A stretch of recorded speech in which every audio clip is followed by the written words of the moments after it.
So I'll do like the Van Halen style, like -9, +9 on the micro pitch shift. And then I'll use that as a fake double on rhythms. 10% stereo chorus on bass, just pushing out. Does that thing, yeah. It's like all of a sudden I achieved my sound by just taming what was coming out of the guitar. The Fractal's like Christmas every day. Hey, hope all is well. So you might know this man sitting next to me. It's, well, Intervals are in Luxembourg.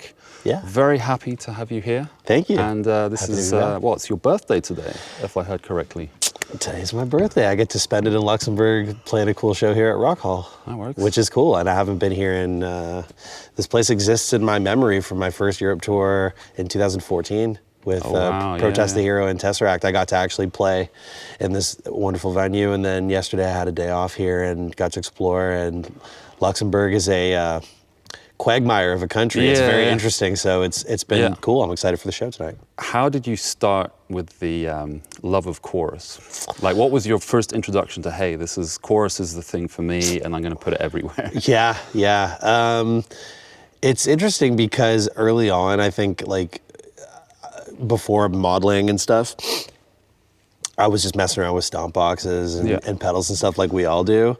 And I probably like left the chorus on and kicked over to the gain by accident and, you know, just like heard that sound. And I remember feeling like, even before, it was sort of like, it's weird how we have these like self-limiting ideas or like trends or taboos in the guitar community, like that are sort of like an unspoken thing. Before anyone had communicated to me whether or not they thought it was acceptable to combine these sounds, I always had this feeling like, I like the way it sounds, but it is super retro. Yeah. And maybe at that time, you know, a chorus pedal before your overdrive and then into an amplifier, there's certainly a sound. It's definitely different than how I do it now. Of course. But it sounds very 80s. It sounds like a Corvette with the top down, you know? And I thought like, I don't know, can I get away with that? I like how thick and wide it is, but there was always this weird taboo about chorus and gain. Like you sound like Rush immediately. And that's sort fine. of like, oh, this is dated, we're not going to do this anymore. When I was coming up, it was almost like, I don't know why I fell for that, you know?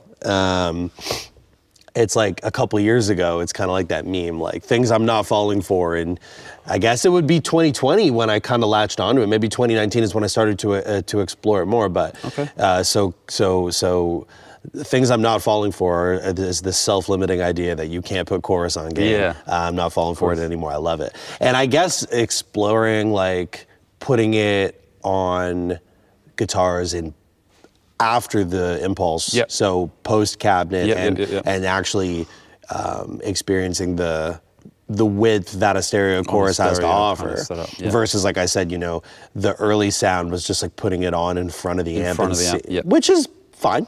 And that's a sound too. And sometimes I like how the image stays more narrow and you still get that feeling of modulation. Although I'll reach for phase or flange for that before I'll do it with a chorus.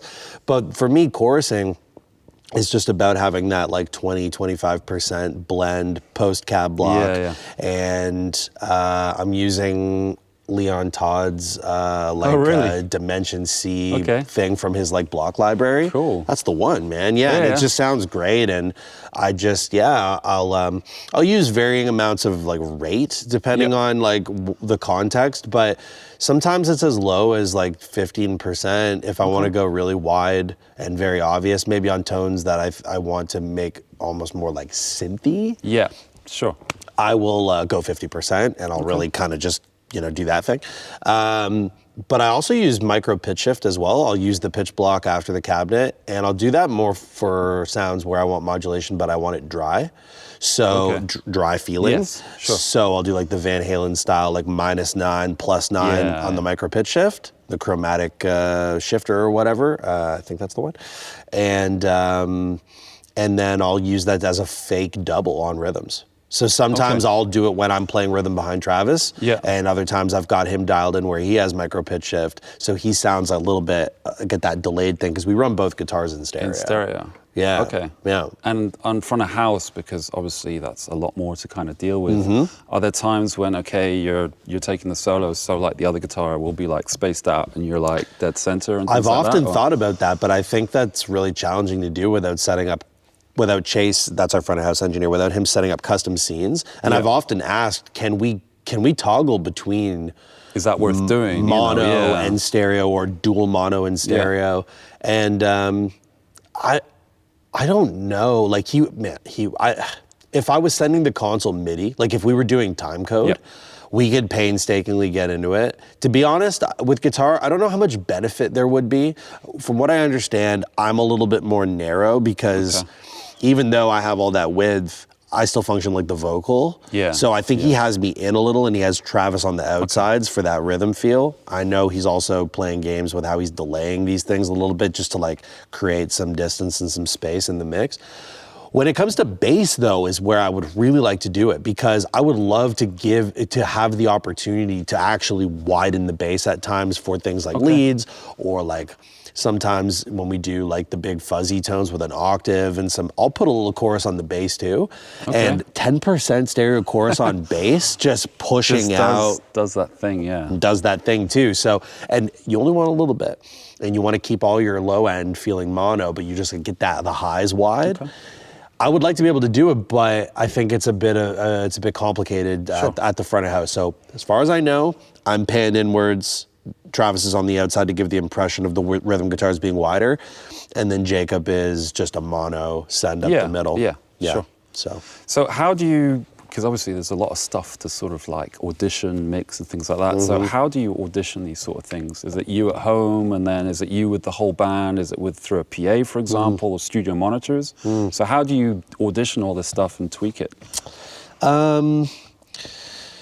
I've tried to simplify the process. I used to overcomplicate things. I probably still do. But I've tried to simplify the process, so I'm only making decisions on what's necessary and to try to trim the fat away from areas where I could probably waste time. One of them used to be feeling the need to switch impulse responses from sound to sound. That is an absolute no-no. For live, that's messy. It's super messy, because as soon as the front of house has their arms around you, you then completely turn into something. Surprise! Surprise! My whole sonic signature is all the resonant peaks are different, the EQ is different. So a big rule coming out of our time off during the pandemic, which is when I spent a lot of time like retooling a lot of this stuff. Big rule was one IR for everything. So one for me, one for Travis, create a distinction there. So that's one thing that allows me to stop wasting my time thinking about like really challenging sonic decisions. And then everything from there I would consider to be,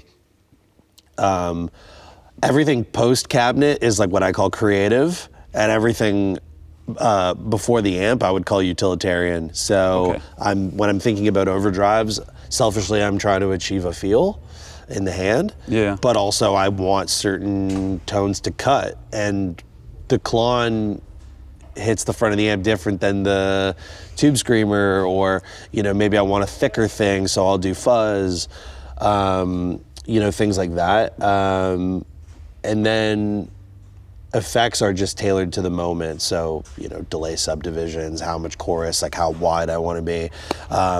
Lately on distorted leads, I'm like not that into reverb.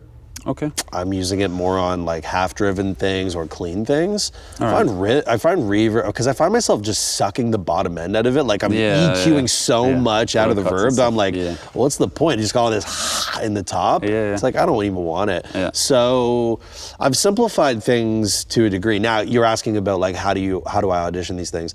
I used to use an FR wedge at home, but now that I run stereo, it's I would need a second one. And I don't love that, because how wide are these things, and how does this come across? Is it even reacting? Sure. So my favorite way to do it, and it's been pretty good, man. It's been pretty good. Is I use a pair of Sennheiser HD 600s, and then I put reference ID like SonarWorks on it, and I flatten them completely with a calibrated profile, so I know my headphones aren't lying to me. Yeah. And I've really gotten into the idea of using open back headphones for this, so the bottom breathes. And I'm getting really good results because I even though it's contained here, I'm starting to understand, you know, that like where I can get away with more low end like bass in the preamp versus like the resonance in the power amp, and what that feels like and here. The stereo feel, how that kind of reacts and responds. Yeah, and then when I get into the room and I hear it in the PA, like whenever we get to jamming or whatever before the tour, all of a sudden those palm mutes are really kicking out some sick low end, and I'm like, nice. I know how to like gauge that now. Kind of works. I don't use my in-ears though. I use my in-ears solely for performing. Yeah. I love the curve on them. I use 64 Audio, the 12 driver ones. Yeah. And I love them dearly, but I don't dial on them because for some reason I have a hard time predicting what's happening there. And they're really just, again, they're just for me to hear. Yeah, and I like the way they feel, but they don't tell me everything I need to know. So headphones and a flattened profile, so I know I have a nice clean spectrum to work with. I guess because I do all of my studio stuff on those as well, I'm just so used to them. And I started walking into rehearsals, and my front of house engineer would turn my tones up, and we would go, yeah, I'm closer now, aren't I, you know? So, yeah. And the only other thing that I do is I just apply high pass, low pass in the cab block. Do you have set values for that, or go-to values? Yeah, I used to be really steep about them, and then I started feeling super weird about stuff. I started loosening up my grip on that. So minus 12 at 60 in the low end. So pretty like healthy amount still in there. Because I know some guys will go like minus 24 at 80 or 100. That's quite a lot. That's a lot. And I like a smoother curve down there because I want to feel that sub information here. And I want to feel it. And if Chase doesn't want it in the house, he has the tools to pull it out. I kind of want to leave more information in. But when it comes to high end, I'm a little self-conscious.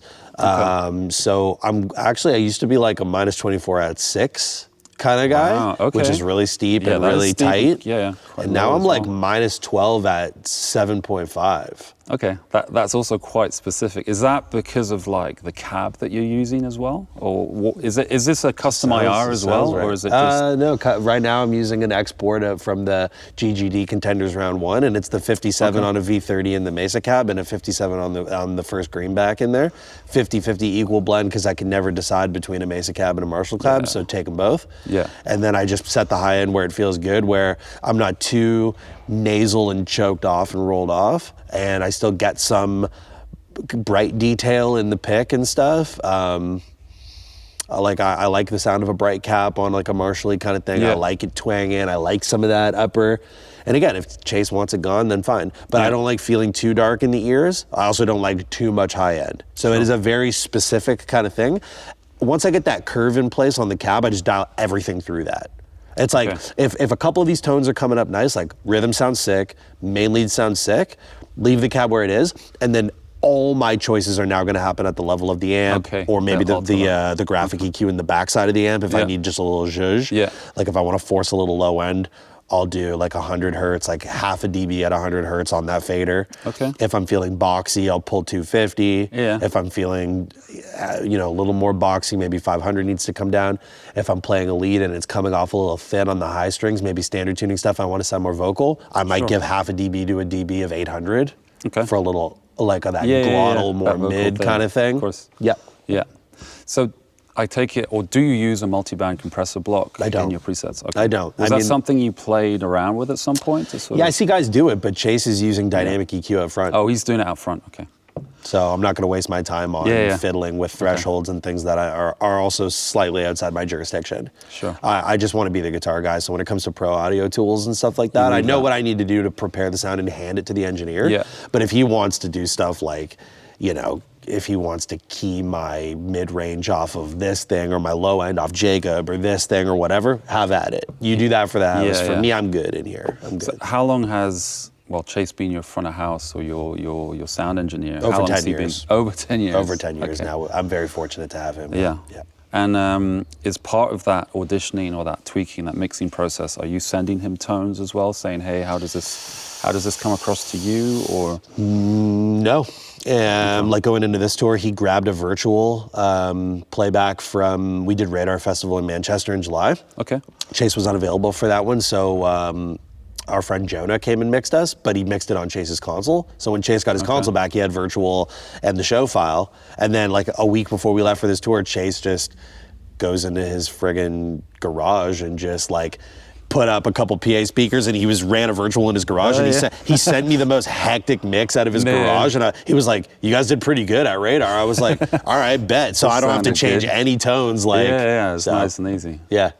Cool. Yeah. Okay, well, to come back to like, because you were talking about drive blocks or like overdrives before, have you also, say, tried with just using EQ blocks, filter blocks, something like that to boost amps, or are you really know how the overdrives sound with the amps, and that's what you kind of prefer or go to? It's cool. It's just boring in my brain. It gets the same job done. Yeah. And like the input block or the input page on the amp block is really useful. I was talking to Aaron from the Introsphere about this. Like we were nerding out on some Fractal stuff. He was putting me on game. Like he runs like the Maz 30 for the whole show, and he's really particular about some stuff. And he's like, I love Voxy sounding amps. That's the one for me, but it's too like tubby in the low end. And then he said when he discovered the input page and realized how much he could filter out the low end, he's like, all of a sudden I achieved my sound by just taming what was coming out of the guitar. He's like, most of what I wanted was there. I just needed to get rid of. Yeah. So, but for me though, I know Fractal are painstaking with the way they set those parameters in default. It's the way the input of that amp would actually be in the real world. So to me, I'm like, I don't really care so much about changing that. I kind of get cagey about like getting too under the hood. I want to, because if I just met that amp in real life, I wouldn't put it on. You wouldn't be able to change that kind of stuff. Put on the bench with a bias meter and get in there and be all crazy with it and stuff. So I try to come at it a little bit differently. EQ is a powerful tool to, like I said, to achieve, like, you know, you're saying in lieu of a drive block. Yeah. And I think that that's fine, but I have a hard time hearing what's going on in front of the amp when I start, you know, just kind of cramming frequencies into the front. Like, so, like I said, I'm more inclined to try to get it after the amp in the graphic side. And I understand they're two different things. You know, one's being processed by the amp, the other is, you know, after all of that, and it's kind of like the final presentation. But I'm looking for a really subtle broad stroke, and I'm not looking for this like surgical, like let's put a bunch of this frequency in, because I don't know what's gonna happen when the amp's front end compresses and overdrives that. But I do know overdrives, and I know what a Tube Screamer does, and I know what a Klon does, and what a Blues Breaker does, and all these things, the Super OD, the Max On. Like, I know what I get. And that's all I'm looking for. Because, like, let's be honest, like, what are we looking for? Like, drive on one, level up, right? Even on leads, like, I think right now, the way I set it is, like, the Max On's got, like, the drive on 2, the tones on, I find that one to be a little darker, so tone on 6, and then I'd probably just go 10 on the level. I just smash it. Just boost. Because I like the gain a little lower, a little more detailed on the amp, and then just hit the front end hard. I really like the way that feels. And then the rhythm sound is the Horizon devices. And I find that to be flexible because no matter what, like if it's a standard tune guitar or a drop D guitar, I just afford myself more low end, less attack. If it's the 7-string, I lean the bottom end out. If it's the drop C guitar, it's maybe somewhere in between those. But I know what I get with that pedal. I like how obnoxious the bright control can be. So if you hit a dark amp, I can really force that like in the top upper mids into the amp. And amp-wise, I'm doing Soldano SLO 100 on most of my main leads. Sometimes the Friedman BE, but usually the Soldano. The BE can make appearances on like half-driven things, crunchy things, twangy things. If I really want hyper twang, I'll go JCM 800. Fully saturated rhythms are the Diesel channel 3 of the VH4 with the Horizon devices in front. That's a winner. And then cleans can be the Band Commander, they can be the Sir Badger, they can be the Lone Star, they can be a USA Mark clean. I'm not that precious with clean as long as it has a bright cap, isn't too bogged down in the low mids. It can get real shimmery. And like compress the front end, put a chorus on the back end, reverb, It's clean. Yeah. It's done. Yeah, it's it's over. clean. Why think about it? So do you think maybe your clean amp choices are perhaps the easiest out of like when you're auditioning new amps? Is that the one where you're like, oh, that's fine? Dealer's choice. Yeah. Dealer's choice. Dealer's choice on clean. As long as it like I go position 2 and it says what I want it to say, but it has to have a bright cap. Yeah. Yeah. Bright So cap. yeah, that matters. Anything with a bright cap will work. Yeah, and I like a Voxy thing too, but most of the time it just needs to be like American clean and sparkle, Yeah. you know. And then everything else is more tailored. Like the difference between an JCM 800 and the Friedman. Yeah. It's like the Friedman will twang, but it has a little more meat on the bones. 800 is like. 800's like the posture is like so stiff, like so rigid, you know, and I know what I get from that. I also love the Cameron amps for that. Okay. The Cameron amps are really dope for that. I know Tosin loves those in the Fractal too. He kind of put me onto those, like some of the lower gain models when you push them a little bit and then a little bit of compression and then split coil. Ooh, that's that sound. That's the one. Also, I should say on the output section on the amp block, I like output compression. Okay. Yeah, on most amps. All right. Just up 1. Yeah, that's something I haven't really just clamp the back end a little bit. It's just predictable. Yeah. And it's kind of gratifying. Yeah, you get that bit of like, you know. Because you hear guys say, you know, oh, I tried all the modelers, then I played the Fractal, and it felt like hard to play or hard to dial. And I'm like, well, yeah, that's because it's the most algorithmically like accurate to what's going on. Like nobody does it like them. Case in point, you can dial up a new amp model, and you can go take the manufacturer's manual and dial the amp in off their manual. Yeah. You can't do that in other modelers. No. That's So, but other modelers perhaps are a little more gratifying the minute you plug into them. The Line 6 stuff, all the other guys, whatever. And I like that. Trust me, I think all that stuff's great, and I use it too. If you want to get a good sound fast, it's nice to do that. But if you like that easy to play, gratifying thing, I think the hack for Fractal guys is go in the output page of the amp and even just literally turn that output compression knob up to 1, maybe 2. Yeah. And you'll notice right away that all of a sudden the back end of the amp is just like a little more clamped down, not as dynamic, which maybe scares people, I think. Because they're like, whoa, this feels like an amp. Yeah. And if you don't play real amps, you don't know what that feels like. And it's like a beast you have to tame. So. No, that's a very good point you make, because I think there's a lot of people who have maybe never played through real amps, and I know a few. That comparison of like, oh, how close does it sound to the real amp that you'll have never played or never get to try? Does that even matter at the point where you just want a good sound, a good tone? You know, there's no frame of reference for some folks, which is kind of insane. Like, you know, I've toured extensively, like with my good friend Plenty, and you know, I know now. He's here in May as well. So, yeah, that's right. Yeah, and I know now. He's definitely had the opportunity to play some amps because both he and I have played through Tosin's rig a lot. Yeah. And a couple of years ago, we were both at John Petrucci's Guitar Universe, and we both plugged in John's guitars and our guitars through John's rig.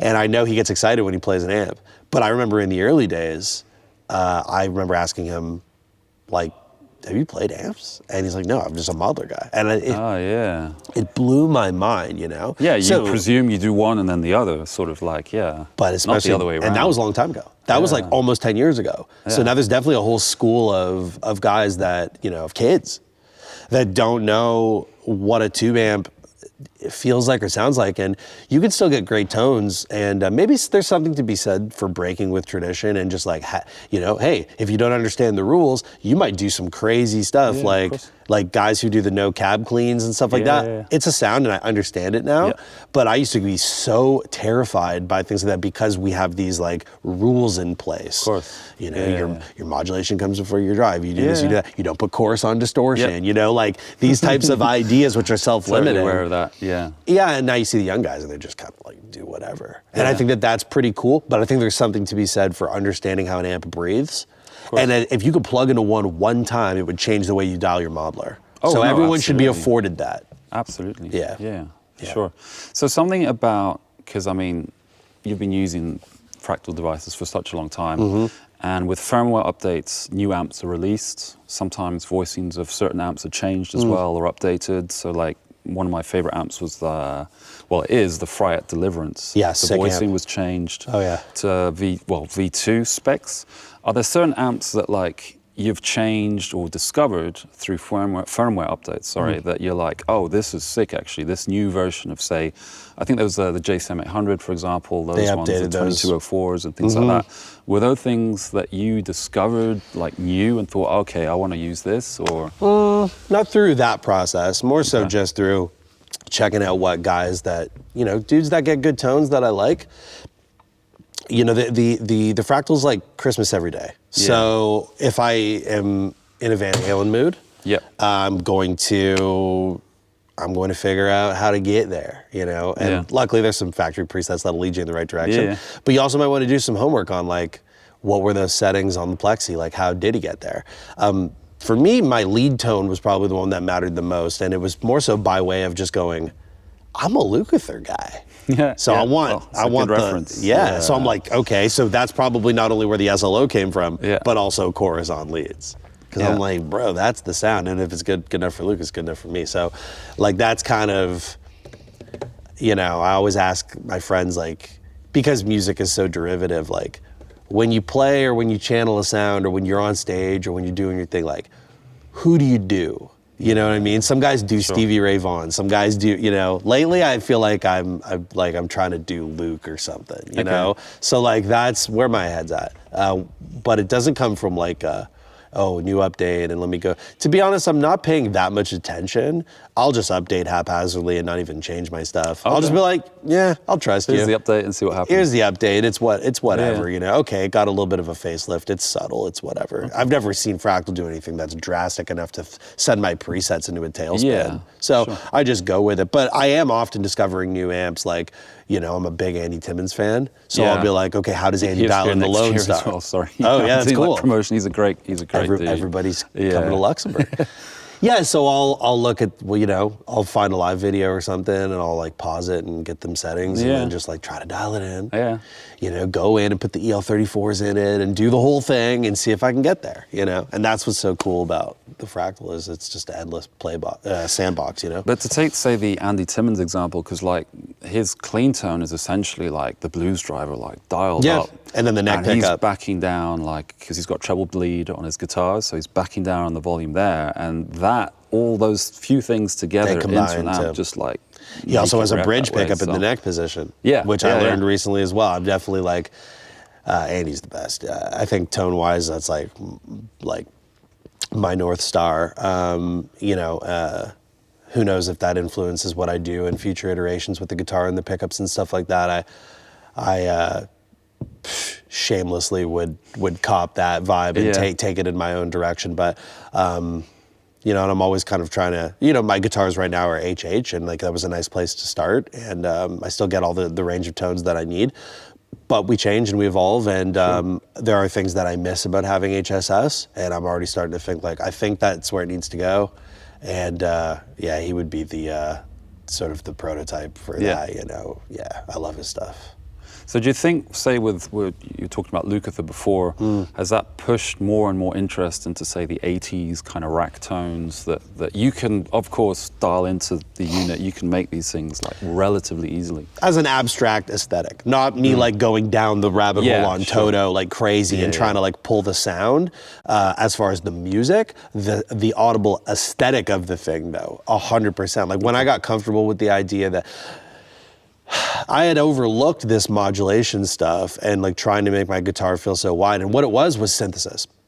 During the pandemic, it was getting into synthesizers and being like, the sheer weight of these things in the mix, it'll swallow my guitar when it comes in. I'm like, how do I sound that big? And so realizing it's things like modulation, it's things that make the ear, just a little more interesting. Like you can have a static guitar tone with stereo reverb and delay, and the tails can be beautiful, but that dry signal is still just so static. And the extent that I used to go to was like a slow, like little phaser in the front. I used to be afraid of this stuff, and then realizing no, like some of these synth patches have like stereo chorus, and there's like, so for me, if I want weight and I want to sound that big, it's like octave pedal in the front, low octave.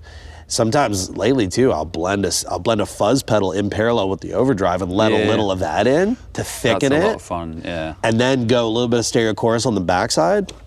And now we're getting into synth territory with the guitar, and it sounds that vocal. And the whole thing with intervals is like, I have some fast and flashy stuff, but the vast majority of my lines and the composition, the way the guitar functions in the forefront of the music, is top line. It's vocal. Yeah, yeah. So how do I take a guitar and make it feel wide and vocal and in the front like that? And Chase, my front of house engineer, and I've been having this conversation for a long time, and he's doing signal conditioning and management at the front, but it's not on him to give me my sound. I need to present a sound. So once I said, dude, I want to start going stereo, and I want to start doing this thing where I've got like some extra width, and then we started trying it, and that's when all of a sudden we leapt forward in terms of the live show, but also what I'm doing in recordings as well. It's just a huge part of the sound now. So what year was that? Just get some kind of time frame.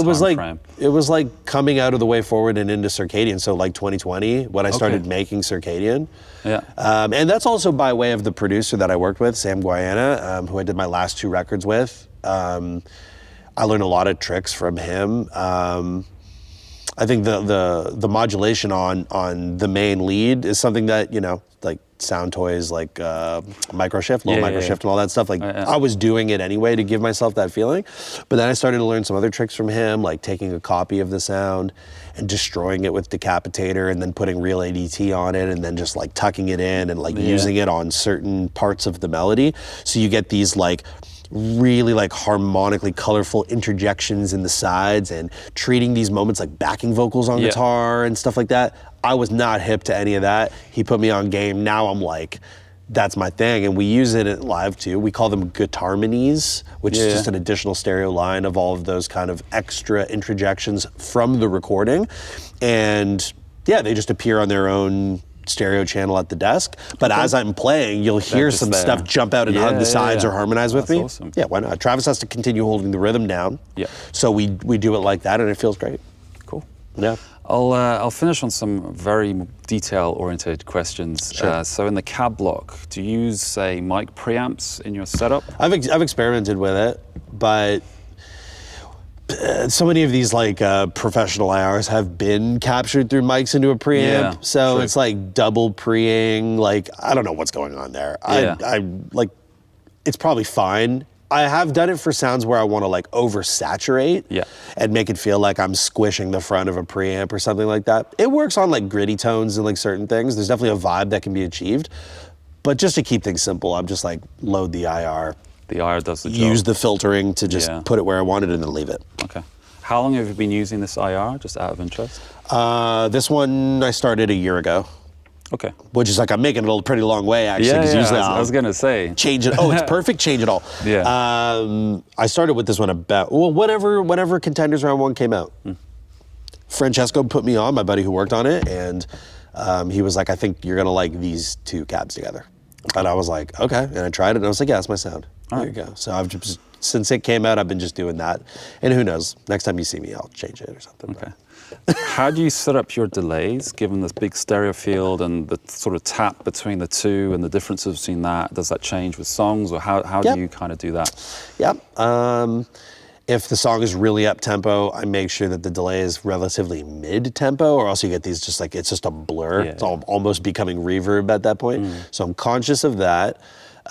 If the moment is rather rhythmic, I will do a quarter note and a half note, because the sum total of those bouncing around will feel pretty good. Yeah. But if the moment is not that descript in terms of its rhythmic content, and I just want it to feel like Andy would do, or like John would do, where it's just kind of a cloud and an ambience, I'll set one of them to a dotted value. Usually there's a quarter note in there, but I'll set the other one to some sort of dotted value, just so it's like feeling slightly less on the grid and predictable.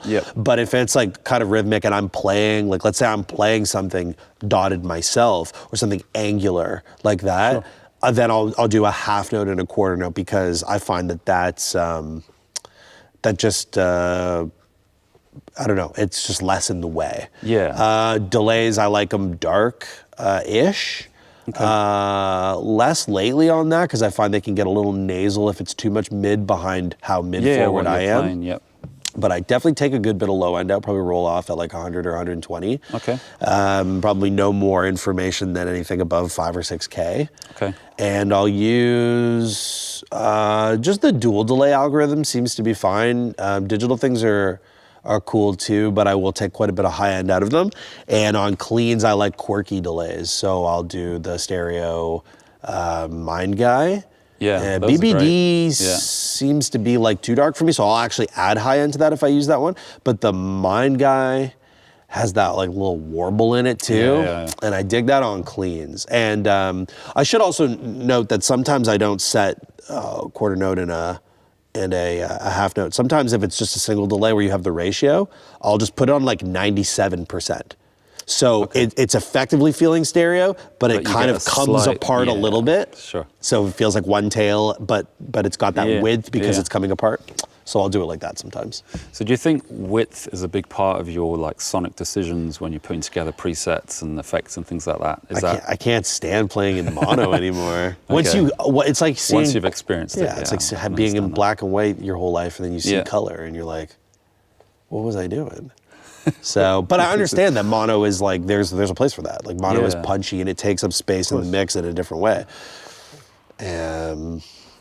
You know, and some of my tones that don't have a lot of modulation, they feel like the dry signal feels dual mono, and then the effects just feel wide, right? It's not true stereo. And I'm not doing 2 amps. I'm not doing anything binaural, which I've experimented with the 2 amp thing, but that's just double the work. It's just double the decisions. And when I hear it out front, it's like, who's gonna tell? Yeah, that's so true. Yeah.